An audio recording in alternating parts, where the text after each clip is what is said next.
welcome to the True Crime Never Sleeps podcast. I'm your host, Larry Lease. Today on Murder Monday, we're diving into the Bega Schoolgirl Murders. But first, we'd like to thank our sponsor, Audible, for sponsoring this episode. Audible is a subscription service that allows you to buy audiobooks that you can listen to on your phone. Audible allows you to choose from a gigantic array of audiobooks narrated by amazing narrators that you can listen to from anywhere, not just your phone. Computers, iPads, Android devices.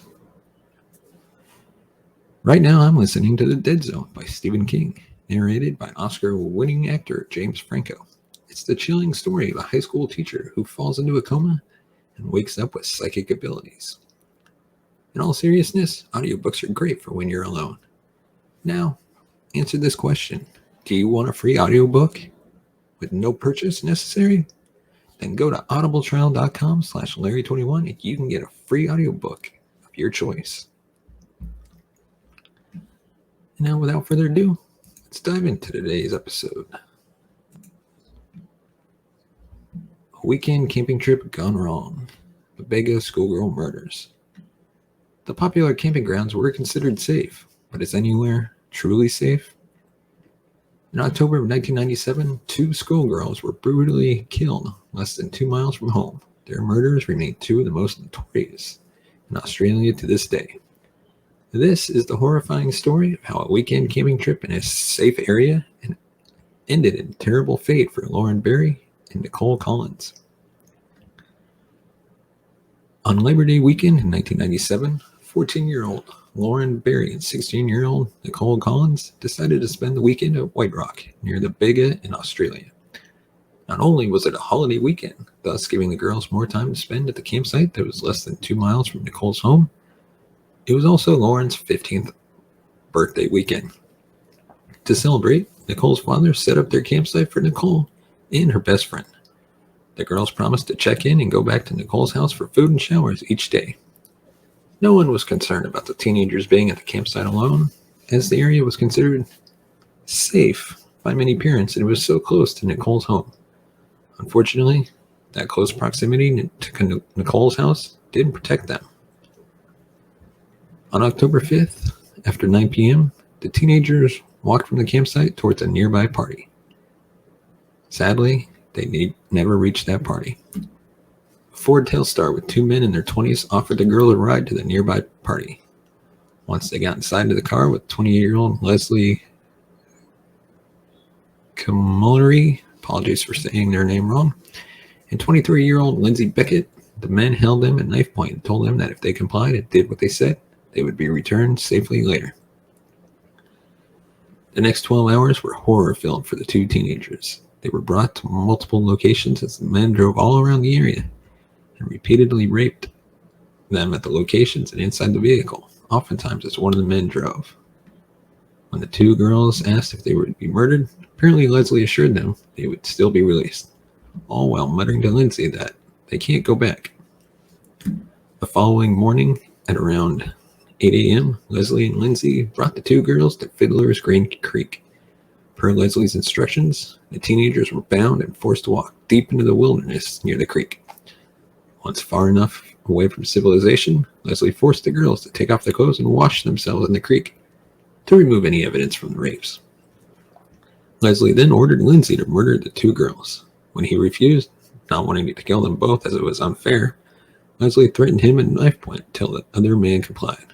While Leslie waited in the car, Lindsay brutally killed the two girls.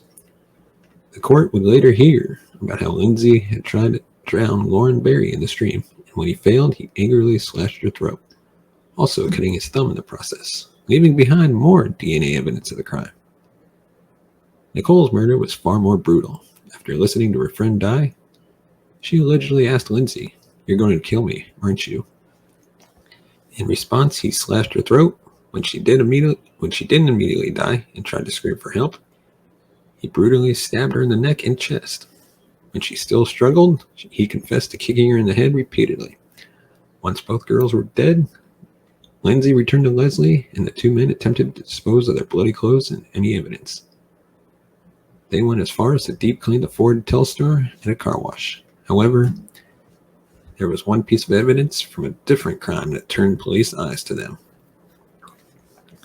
Leslie and Lindsay were career criminals. Before the murder of the teenage girls, Leslie already had 146 prior criminal convictions, including thefts, assaults, and sexual offenses against minors.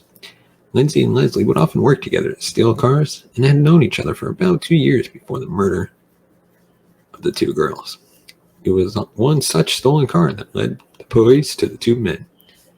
Just weeks after the murders, on October 25th, police found a stolen car with maps of the Bega area, the area where they'd kidnapped the girls from, and Lindsay Beckett's belongings stashed inside.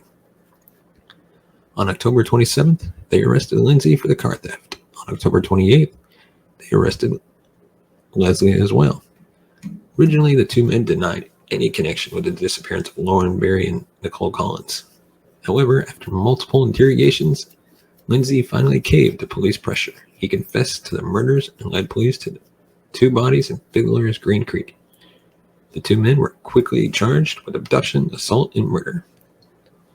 The two men were tried separately. On June 26, 1998, Lindsay Beckett pled guilty to the murders in front of the Supreme Court of Victoria. He was sentenced to life imprisonment with no parole for the first 35 years. Leslie's trial did not go as smoothly, as he claimed to have had no involvement in the abduction and murder.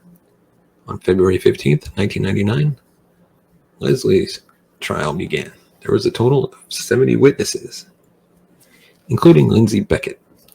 In addition to the testimonies against Leslie, police not only found the girls, but also a trail of evidence from Lindsay's confession. They found evidence at almost every place the teenagers were raped. On April 27th, 1999, Leslie was found guilty and sentenced to life imprisonment with no parole. Let me know your thoughts on this case in the comments section below. And as always, if you want to support the show, you can buy us a coffee at buymeacoffee.com/TCNS. Your support helps the channel grow, upgrade our equipment, and take the show on the road, which we'd love to, feature live streams from different true crime areas, whether it's the area around O.J. Simpson's murder case, or the Cecil Hotel in downtown LA, or other hotspot crime locations across the country. Your support can help make that happen. As always, hit that like button, give us a thumbs up if you like the channel, subscribe to the channel, hit that bell notification button to be notified of future videos. And as always, thank you so much for watching and listening. We will see you next time.